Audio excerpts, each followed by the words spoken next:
कन्याकुमारी में पीएम मोदी अपनी शक्ति साधना में लीन हैं। 45 घंटे की साधना के बाद प्रधानमंत्री कल तिरुवल्लुवर की प्रतिमा पर माल्यार्पण करेंगे, तो वहीं विपक्ष के नेता ताबड़तोड़ सियासी वार कर रहे हैं। कन्याकुमारी में जाके बैठ के ये जो करने का नाटक कर रहे हैं, कितना देश का पैसा खराब हो रहा है। वहीं विपक्ष के सवाल पर केंद्रीय मंत्री गिरिराज सिंह ने पलटवार किया। उन्होंने कहा कि कंस और रावण के सफाये के लिए प्रधानमंत्री ध्यान कर रहे हैं।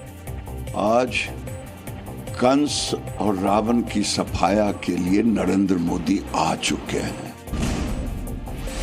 4 जून को लोकसभा चुनाव के परिणाम आएंगे। उसी दिन फैसला हो जाएगा कि पीएम मोदी तीसरी बार प्रधानमंत्री बनेंगे या इंडिया गठबंधन इस बार बाजी पलट देगा।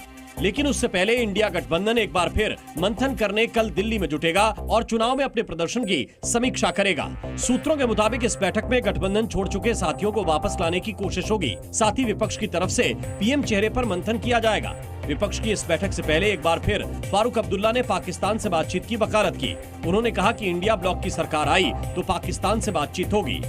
अरे क्या हमने दिलों पे अब क्या वो लकीर डाल देनी है? वक्त आ गया, हमें अब इन चीजों को छोड़ देना चाहिए।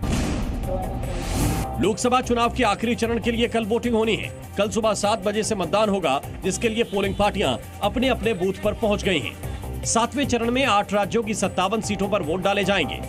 इसी बीच यूपी के मिर्जापुर में भीषण गर्मी और हीट वेव के चलते चुनावी ड्यूटी में लगे 13 कर्मियों की मौत हो गई, जबकि कई लोगों की तबीयत बिगड़ गई।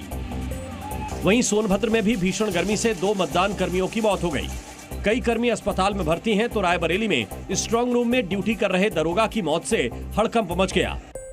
चुनाव कर्मियों की मौत पर समाजवादी पार्टी के अध्यक्ष अखिलेश यादव ने यूपी सरकार पर बदइंतजामी का आरोप लगाया।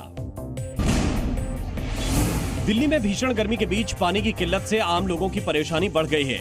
इस बीच दिल्ली सरकार की मंत्री आतिशी ने बीजेपी पर गंदी राजनीति करने का आरोप लगाया। साथ ही अपील की कि वो हरियाणा और यूपी की सरकार से दिल्ली को एक्स्ट्रा पानी देने के लिए कहें।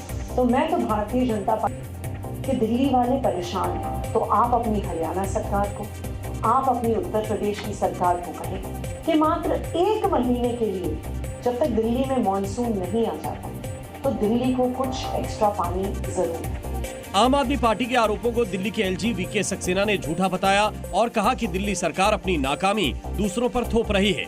मुख्यमंत्री द्वारा दिल्ली में 24 घंटे पानी सप्लाई करने का वादा अब तक तो एक छलावे के रूप में साबित हुआ है।